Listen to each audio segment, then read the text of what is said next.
حضرت انس رضی اللہ تعالیٰ عنہ بیان کرتے ہیں، رسول اللہ صلی اللہ علیہ وسلم نے فرمایا، یہ منافق شخص کی نماز ہے جو بیٹھ کر سورج کا انتظار کرتا رہتا ہے حتیٰ کہ جب وہ زرد اور شیطان کے سینگوں کے مابین پہنچنے کے قریب ہو جاتا ہے تو وہ کھڑا ہو کر 4 ٹھونگے مارتا ہے اور ان میں اللہ تعالیٰ کا بہت کم ذکر کرتا ہے۔ حضرت ابن عمر رضی اللہ تعالیٰ عنہ بیان کرتے ہیں،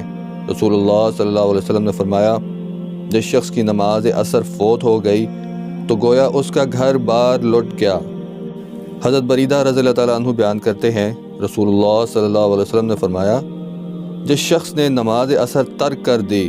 تو اس کا عمل ضائع ہو گیا۔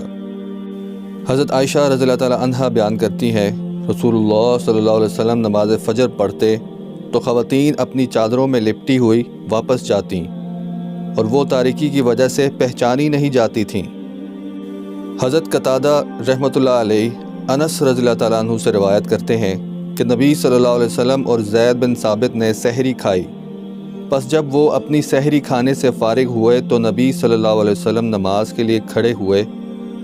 تو آپ نے نماز پڑھائی۔ ہم نے انس رضی اللہ تعالیٰ عنہ سے پوچھا، ان کے سحری کھا کر نماز شروع کرنے کے مابین کتنے وقت کا وقفہ تھا؟ انہوں نے فرمایا، جتنے وقت میں آدمی 50 آیات کی تلاوت کر لیتا ہے۔